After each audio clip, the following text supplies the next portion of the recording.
Kali ini kita akan coba bongkar salah satu organ paling kompleks di tubuh kita, yaitu otak. Dan kita akan melihatnya dari sudut pandang seorang ahli bedah saraf, Dr. Rian Keswani.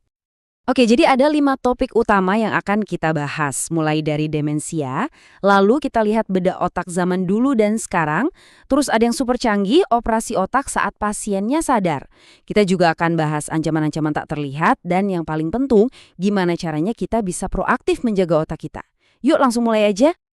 Oke, yang pertama, mungkin ini salah satu ketakutan terbesar banyak orang ya, yaitu kehilangan ingatan, kehilangan jati diri. Coba bayangkan momen ini, nenek Anda yang usianya 100 tahun tiba-tiba menatap Anda dan bertanya, "Kamu siapa?" Momen yang menghancurkan hati kan? Nah, inilah realitas yang dihadapi banyak sekali keluarga karena demensia, di mana ingatan itu seolah memudar pelan-pelan. Jadi, demensia itu sebenarnya apa sih? Penting untuk dicatat, ini bukan satu penyakit spesifik. Anggap aja ini istilah payung untuk kondisi di mana fungsi kognitif, terutama ingatan, menurun terus-menerus, biasanya karena sel-sel otak kita menua atau rusak. Nah, secara umum ada 2 jalur utama penyebab demensia. Yang pertama, demensia vaskular. Ini tuh ibaratnya masalah saluran pipa di otak kita. Ada sumbatan atau struk-struk kecil yang bikin aliran darah ke otak jadi macet. Satunya lagi, demensia degeneratif. Ini yang mungkin lebih sering kita dengar, contohnya Alzheimer. Di sini, masalahnya bukan di pipanya, tapi di sel-sel otaknya sendiri yang perlahan-lahan rusak. Terus pertanyaannya, apa yang bisa kita lakukan? Meskipun kita nggak bisa menghentikan waktu, kita bisa memperlambat penuaan otak. Anggap aja ini kayak nabung buat masa tua otak kita. Tabungan utamanya ada 3, makanan yang bergizi, olahraga teratur, dan yang sering banget disepelekan, tidur yang berkualitas. Ini adalah investasi jangka panjang yang paling penting untuk otak kita. Ada analogi yang menarik banget nih. Demensia itu seperti diabetes. Maksudnya apa? Maksudnya demensia itu nggak bisa disembuhkan total, tapi bisa dikelola. Jadi fokusnya bukan untuk memutar balik waktu, tapi untuk memperlambat laju kerusakannya dan mengelola gejalanya sebaik mungkin.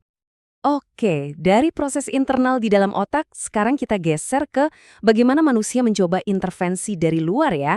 Kita lihat yuk evolusi bedah otak dari zaman dulu sampai sekarang. Perubahannya drastis banget. Dulu bedah otak itu ya bisa dibilang cukup mengerikan. Salah satu prosedur yang paling terkenal itu lobotomi. Tujuannya mengubah perilaku. Prosedur ini bahkan pernah dipakai ke narapidana, biar mereka jadi lebih jinak. Tapi harganya mahal banget. Kepribadian dan kontrol diri mereka hilang. Kita bisa lihat perjalanannya di sini. Dari tahun 1800-an, di mana lobotomi dipakai untuk mengendalikan pasien, sampai akhirnya di pertengahan 1960, prosedur ini ditinggalkan karena, ya, hasilnya buruk dan gak etis. Bandingkan dengan sekarang, bedah otak modern itu super presisi. Contohnya hipokampektomi untuk menghentikan kejang pada pasien epilepsi parah. Jauh banget kan bedanya? Dari merusak, jadi menyelamatkan nyawa. Nah, ngomongin soal presisi, ini dia puncaknya. Salah satu prosedur medis yang paling bikin geleng-geleng kepala, operasi otak saat pasiennya sadar. Ini beneran terjadi loh, ada pasien yang main gitar pas otaknya lagi dioperasi. Gila kan? Kenapa begitu? Karena tumornya ada di area otak yang sangat krusial, yang mengontrol kemampuan musiknya. Jadi, sambil dokter bedah bekerja, mereka bisa memastikan nggak ada kemampuan vital yang ikut terangkat bersama tumor. Prosesnya tuh kayak gini. Pertama, pasiennya dibuat nyaman tapi tetap sadar. Kulit kepalanya dibius, tapi uniknya otak kita sendiri tuh nggak punya reseptor rasa sakit. Jadi pas tengkoraknya dibuka, pasien cuma ngerasain getaran. Nah, disinilah keajaibannya dimulai. Dokter akan melakukan pemetaan kortikal, semacam menyentuh area-area otak dengan stimulator untuk melihat area mana yang mengontrol bicara, gerakan, atau fungsi penting lainnya. Jadi saat tumor diangkat, mereka tahu persis batas amannya. Ini kerja tim yang luar biasa presisi. Dan kerennya lagi, inovasinya sampai ke hal-hal detail. Bahkan saat menutup tengkorak lagi, ada teknik yang dipinjam dari dunia pertukangan, namanya sambungan ekor burung atau dovetail. Potongan ini didesain supaya tulang tengkoraknya terkunci dengan pas dan nggak mungkin amblas ke dalam. Simple, tapi jenius banget. Oke, selain tumor yang biasanya tumbuh perlahan, ada juga ancaman lain buat otak kita. Ancaman yang nggak kelihatan tapi bisa menyerang tiba-tiba dan dampaknya sangat parah. Jadi, apa aja sih bahaya tak terlihat ini yang bisa menyerang otak kita tanpa banyak peringatan? Salah satunya, dan ini penting banget, adalah penyakit infeksi. Yang paling berbahaya mungkin adalah meningitis. Ini adalah peradangan di selaput pelindung otak dan tulang belakang kita. Bayangin aja otak kita itu kayak server utama. Nah, meningitis ini seperti ada hacker, bisa bakteri atau virus yang berhasil menembus firewall-nya. Bahaya banget. Dan ternyata salah satu penyebab utama meningitis karena infeksi di Indonesia adalah TBC atau tuberkulosis. Kita ini peringkat kedua di dunia untuk kasus TBC loh. Jadi penting buat diingat, TBC itu bukan cuma penyakit paru-paru. Bakterinya bisa jalan-jalan kemana aja di tubuh, termasuk ke selaput otak. Ada satu cerita yang jadi pengingat penting buat kita semua. Seorang anak dari keluarga mampu meninggal karena meningitis. Ternyata dia tertular dari asisten rumah tangganya.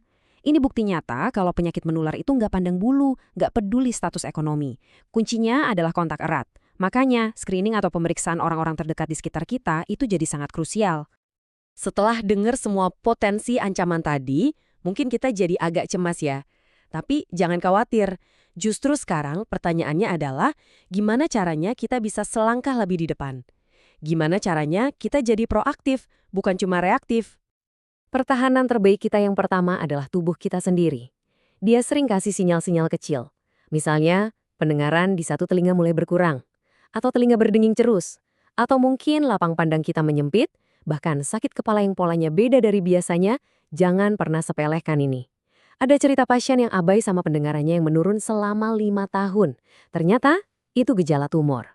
Pas ketahuan, pendengarannya udah telanjur nggak bisa diselamatkan. Jadi, dengarkan tubuh Anda. Nah, disinilah teknologi berperan. Screening dini dengan MRI atau MRA itu adalah pertahanan terbaik kita.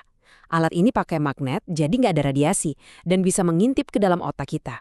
Bisa deteksi tumor, aneurisma, atau resiko stroke jauh sebelum gejalanya jadi parah. Intinya, teknologi ini mengubah apa yang tadinya misteri jadi sesuatu yang bisa kita ketahui dan kita tangani lebih awal.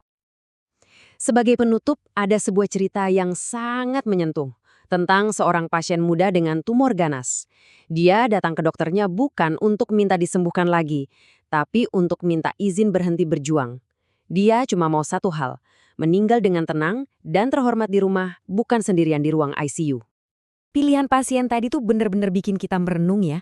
Sebenarnya apa sih tolak ukur hidup yang baik itu? Apakah soal panjangnya usia? Atau soal kualitas hidupnya? Kisah itu mengingatkan kita bahwa dunia medis itu bukan cuma soal memperpanjang angka, tapi juga menghargai kualitas hidup seseorang.